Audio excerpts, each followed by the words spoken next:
the story of Le Passe-muraille, the man who could walk through walls, which is the story of a mild-mannered civil servant, rather narrow-minded and stuck in his ways, called Dutilleux.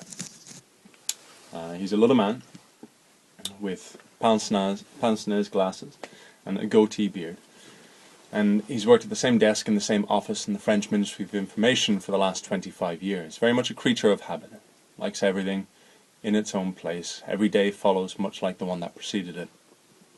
And so he's very perturbed one evening when he's sitting down to dinner, and there's a blackout in Paris, and he's forced to stumble around in the dark searching for candles. The lights come back on a few minutes later, and he finds that he's outside the apartment, even though the door was shut. And with a little exploration, he discovers that he's able to pass right through the wall as if it wasn't there. Now, instead of thinking of this as a superpower and going on some wild adventures, taking the story in some dramatic turn, Dutilleux does exactly the opposite. He's a very nervy, anxious man, and he doesn't understand why he should be able to walk through walls when there's a perfectly good door with a handle and a lock. And so he goes straight to the doctor to explain this problem. The doctor hears him out and says, "Oh, yeah. I hear about this kind of thing all the time. It's a problem with your thyroid gland. Don't worry about it." He makes him up medicine, a remedy. He says, "Take this twice a year and try to get a bit more vigor, a bit more exercise, something a bit more strenuous in your life. You're too flaccid, you're too sedentary." And Dutilleux leaves this consultation a little bit confused. He basically has a choice. He can either put this problem to the back of his mind, or he can start an exercise regime, and so he chooses the former. He decides just to put it out of thought, out of mind, and tries to go on with life as normal. But there are other changes happening in Dutilleux's life. A new boss comes in the Ministry of Information. He's making sweeping changes. He's changing all of Dutilleux's habits, and of course Dutilleux, stuck in his ways, being a little Parisian bureaucrat, is going head-to-head with the new boss at every turn. The new boss has a mustache. Dutilleux has a goatee, so of course the two men see the world in fundamentally different ways and were destined to clash. And every minor point of bureaucracy is argued over day in, day out, until eventually cuts are announced. There's going to be a licenciement, some people let go in the name of efficiency, and Dutilleux is sure that his name will be first on the list. He decides he has to take drastic action, and he puts his special powers to use. His boss works in the adjoining office, so Dutilleux begins a reign of terror.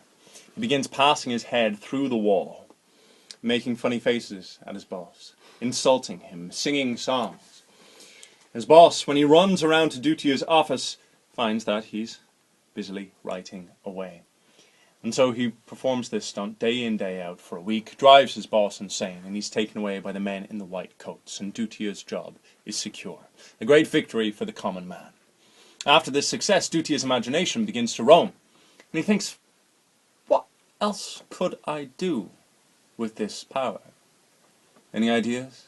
Anything from the floor? What would you do if you could walk through walls, apart from take a few shortcuts in the catacombs? Go to the bank. Exactly! You're an entrepreneur at heart, do you know it? Dutilleux tries hitting a few jewelry shops and a few banks. He approaches his first bank that night, tests it out, and leaps on through the wall. And then he passes straight into the safe, fills his pockets, and out he goes. It's just that easy.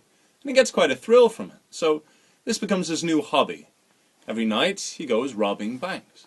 Of course, the police are completely perplexed. They have no idea what's going on. Money is disappearing from safes. And so Dutilleux begins to leave extensive notes behind, just to give the police a little bit of entertainment. He signs these notes, "The Lone Wolf." He's a little flair for the dramatic in his heart. And soon all the Parisian newspapers are reporting on the deeds of the Lone Wolf. Paris, of course, loves a rogue, loves a rebel.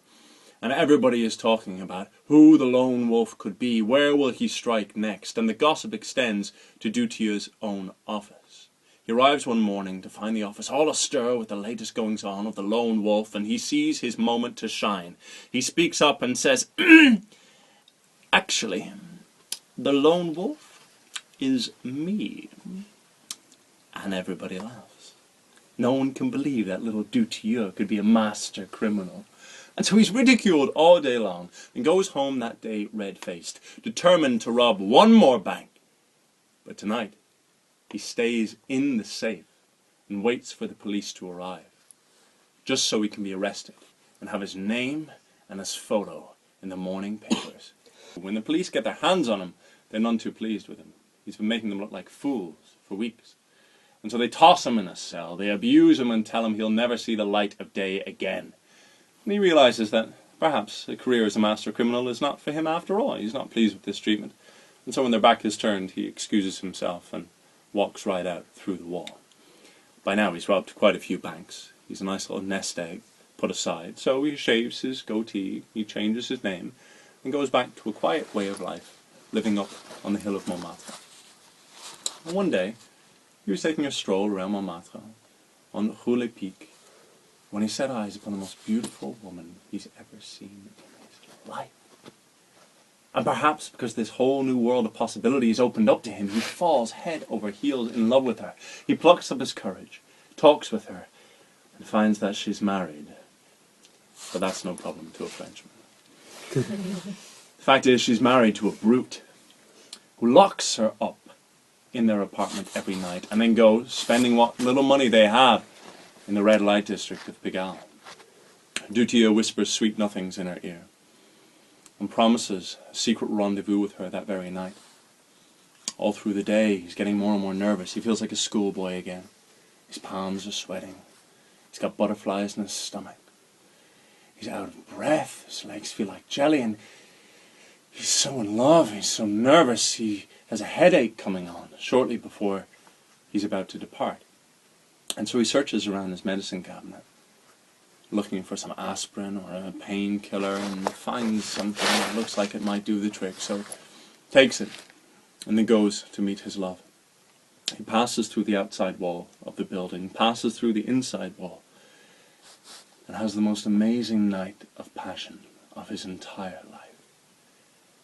After it's all done, he's sweating, he's out of breath, his heart is pounding.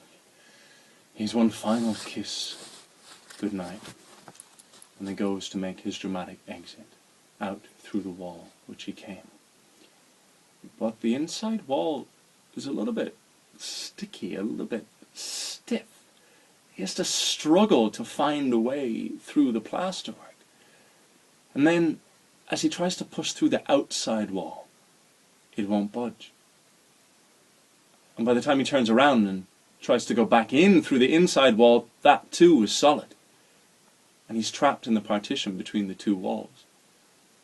For the medicine that he took for his headache was in fact the medicine the doctor had prescribed him for his special thyroid problem. And with all the exertion of his lovemaking, the medicine took effect. And so the story ends with the lone wolf Dutilleux trapped in the partition between the two walls.